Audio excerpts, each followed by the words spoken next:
morning guys, this is Mamila and welcome again sa another adventure natin. So ngayon, nandito ako sa Cebu City. Tapos galing na ako ng Cebu talaga, Cebu City ngayon.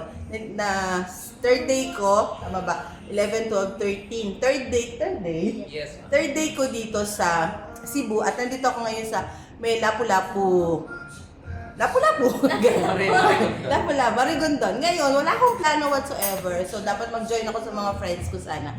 Pero, syempre, naghanap ako ng sarili kong accommodation. And, to make the long story short, naghanap ako ng transient house. Kasi alam mo yun, yung budget friendly lang. Di ba? Parang, kagaya sa Cebu City, 500 lang. So, dito ako napunta kay Papa Boo. So, I have here Jason and Sari. So, what's amazing guys, nagulat ako na for 500 pesos, makikita ko sa inyo yung mamaya yung mga photos ko underneath. Yung rooms nila are like, anong tawag doon?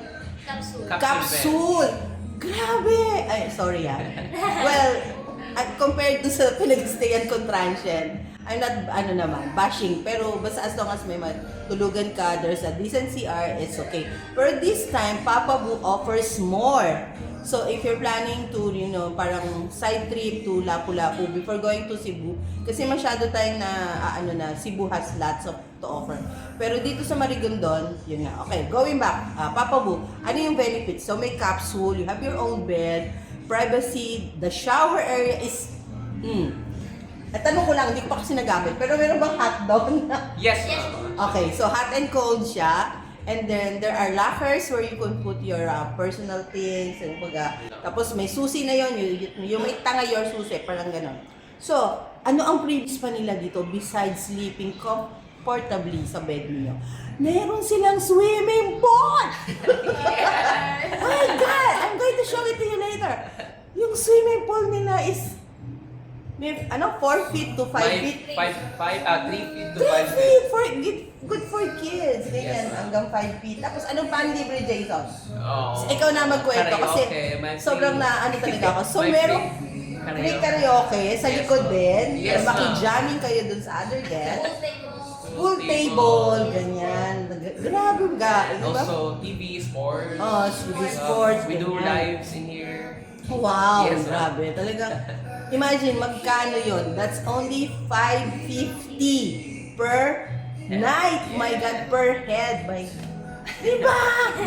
Sorry na lang guys. Medyo, alam mo ako, matipid kasi ako. So, I really appreciate yung mga rooms or transient house na, they give much more what you deserve for 550. Okay, mostly, ano ang peak season natin dito sa Marigondon? Peak season, yung maraming guests, December po, ma'am. At saka January. December, January. Okay. Napansin ko dito may Papa Boo Standard Adventure Tour tayo, which is also canyoneering, sardines watching, and turtle chasing.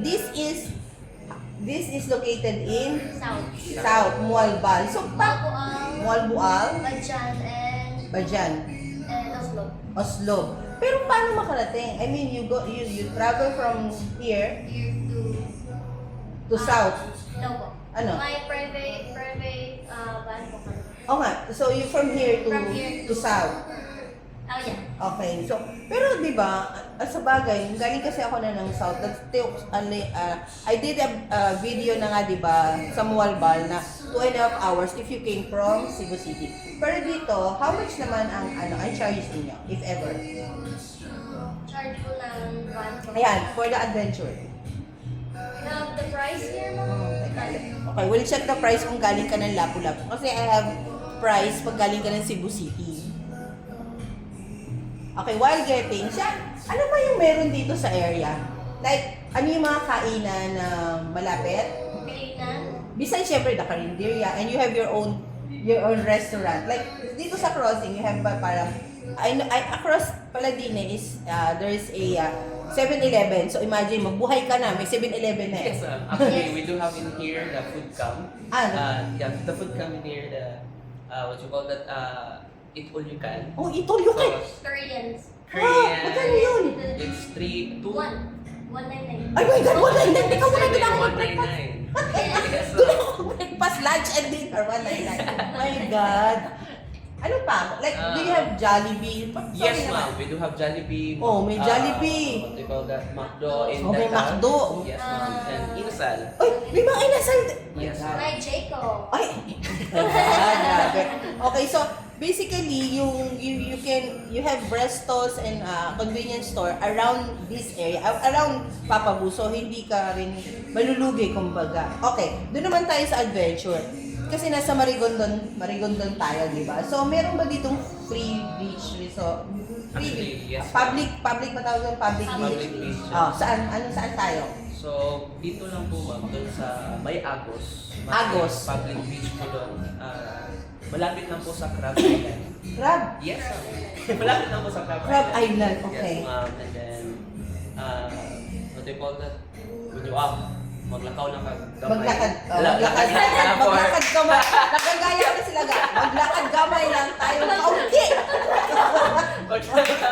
Maglakad lang for about 5 kilometer to 3 kilometer. Mm. At saka may small islands po doon. Wow! Yes, ma'am. At para lang for others to know, meron silang, pwede naman kayo mag-hire ng tricycle private para mga siningil ako 100, pero meron ding parang nakapila na 20 pesos lang ba? O parang 15 pesos lang. 15 pesos kasi mupo ako, lagay ko yung yung maleta ko, that's good for two. Yes. So 30 pesos lang siningil sa akin. So yun yung isa sa tatandaan niyo. O what else, ano pa ma-share natin na malapit sa Papabu? Ano pala, eto muna, sige, beach, ano pang beach pala? Dito po sa crossing, may public beach po. Sa Mar Beach. Mar Beach. Mar Beach. So paano ka makarating ng Mar Beach? Sakay lang po kayo ng tricycle. Oh, yun nga, yung public na 15 pesos. 15 pesos. Tapos sa dulo na. Yes po, ma'am. It's 15 pesos. Maybe 5 to 10 minutes. Right. Ayun, imagine guys. Pero kung magstay ka na dito, you don't need to go to any exclusive Yes. resort na you have to, okay, kasi exclusive resort, may massage. May massage area tayo within the... Yes, ma'am, actually. Oh, di Wala- ba? In front po, ma'am. Oh, well, Kailangan having... ko lang sa kanila din. Okay, may massage na rin dito sa that's one thing. Siguro maybe if you want to do kayak, well, marami din I think mayroon din doon. So we'll check it out later. Pero yun nga, it's very convenient for me to find out na there's Papabu here at crossing at so convenient. So, what else pa? What can you tell about the good things staying here at Maragondon? Kasi people are always going to Cebu City because there are lots of parang malls and parang it's the center of attraction. Diba? So, dito sa area, ano pang meron natin? Na Marigondon lang. Marigondon. Okay, basically sa mga beach bums. Yun lang. Okay, good thing. Papuntang airport. From here, how many minutes going to the airport? 30 minutes lang. Oh, 30 minutes lang. Di tayo ma-late ga. Kapag traffic po, maybe 1 hour. 1 hour. Yeah. Ano yung jeep na sinasakyan from the airport coming here crossing? There's no jeep na. May, we have jeep. Ay, road jeep eh. Yeah. May jeep. Diyan ako binaba sa crossing. Kanto lang ng airport dahil hindi naman loob ng airport. Hindi naman loob ng airport. Kanto lang ng airport. Ganun lang. Hindi masyado. Hindi lang sila naglalabas mo. Yes, ma'am. Okay, so that's it guys. So if ever you're in Lapu-Lapu City, I suggest you try out Papabu. Sabi ko nga sa iyo, you will not regret it. Kasi me, being a practical solo backpacker, so it's amazing na nakatagpuan ko tong Yes. lugar na ito just by asking. Okay, so bye! Thank you, Thank Jason! you. Oh, diba? Sabi sa'yo,